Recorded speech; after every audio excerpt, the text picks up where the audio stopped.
Welcome to the Andy Ramirez Report, VLog16. I'm Andy Ramirez, President and founder of the Law Enforcement Officers Advocates Council, a nonprofit organization, 501c3, dedicated to supporting U.S. law enforcement officers. In addition, we have also been providing exposés on what's really taking place, not only across the nation, but just as important, along America's borders, waterways, and coastlines. Some of our board members are retired law enforcement officers. Myself, I am a disabled civilian.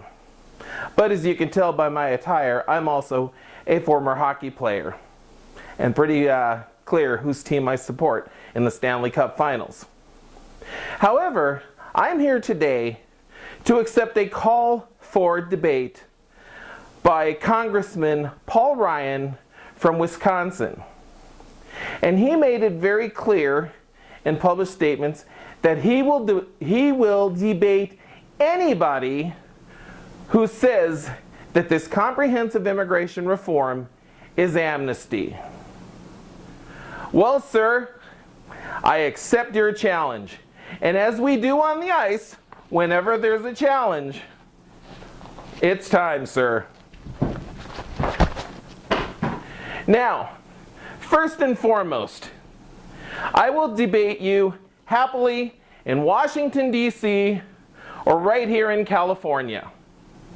I have done many TV and radio appearances, and I have testified before the House committees on Foreign Affairs, the Judiciary, under oath I might add, and Homeland Security. I am an expert on that very department.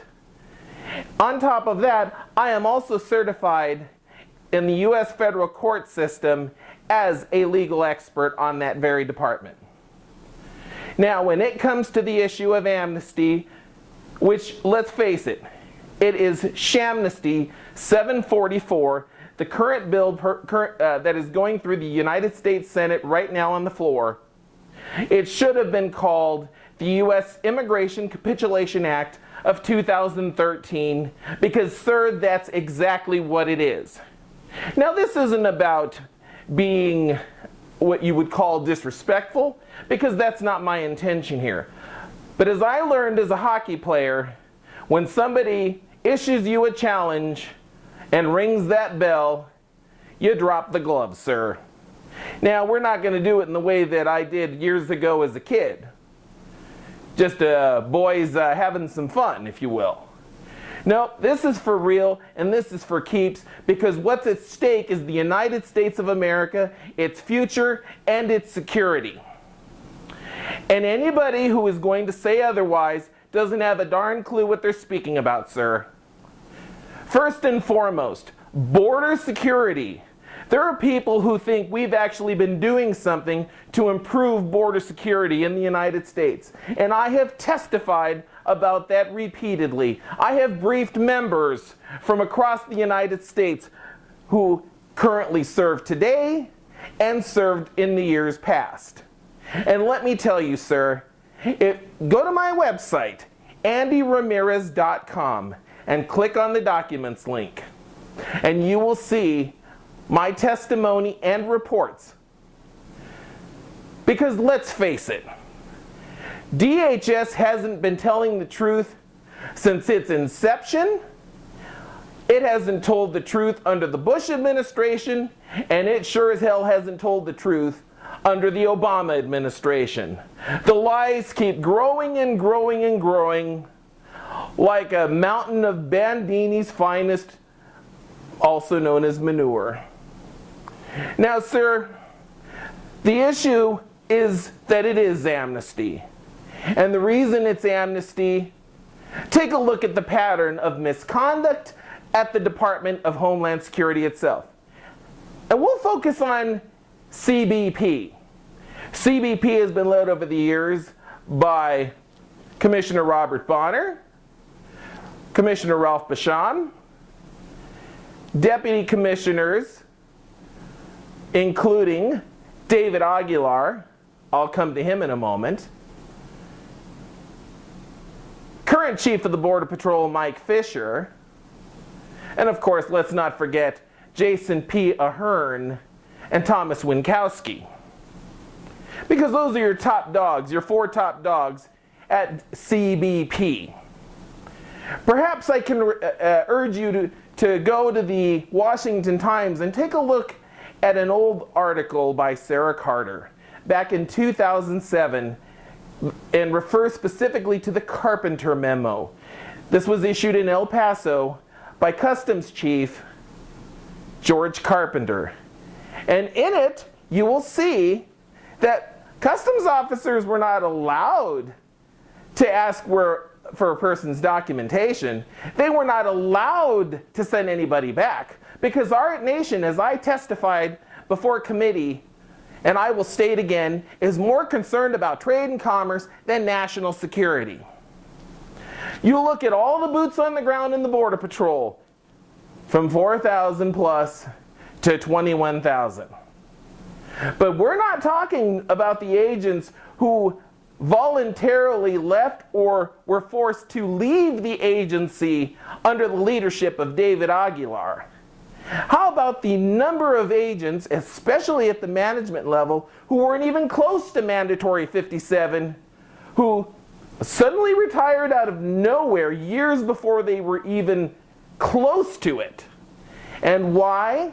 Because they weren't willing to mix and drink the Kool-Aid, sir. They were not willing to accept screw up, move up in both forms any further, sir.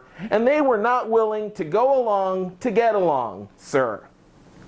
Now they talk about all the boots on the ground, which does not mean a hill of beans, sir, when you take into consideration that, yeah, we've got all these agents, but that's not breaking them up into shifts, into details, into stations.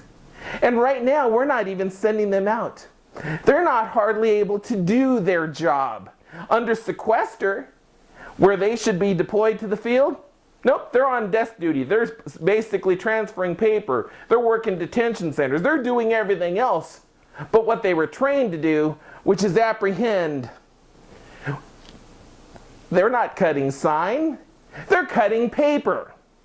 Now, how is that an improvement in border security? With all these extra agents, how does that improve border security? But it's not just that. How about the waivers?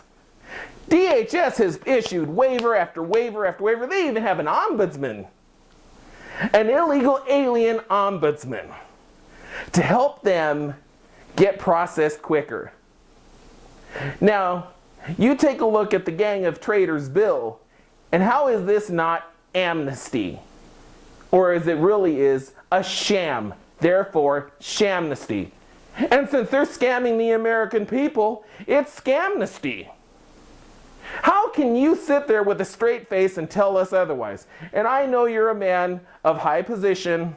I know you're a leader in the Republican caucus. I myself am a fellow Republican, and as many of your colleagues will tell you, I earned my spurs years ago taking on the likes of vermin like former California Assembly Speaker Willie Lewis Brown Jr.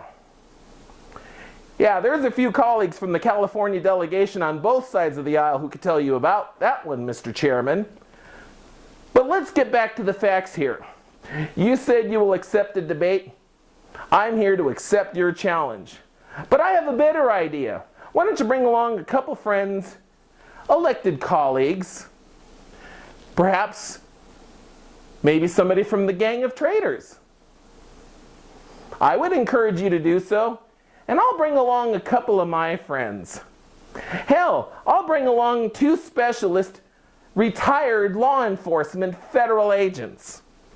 Now let's have a real debate about this issue of border security and why it's a failure. This bill and why it's a failure, and why I call it the U.S. Immigration Capitulation Act of 2013. Because let's face it, Congressman, that's what we have done for all these years. We have capitulated to the Mexican government, we have capitulated to the Central American governments, and everybody else who would rather continue their corruption, their corrupt economic practices and judicial systems, rather then fix their own countries. No, they do what Castro did back in the early 1980s. You remember a thing called the Mariel boat lift? Yeah, they opened up their jails and prisons and Castro kicked them out of the country and sent them here. That's exactly what Vicente Fox and his subsequent successors have done to us and others south of our border have done. Again, you issued the challenge and I'm here to accept it. That bell is ringing, sir.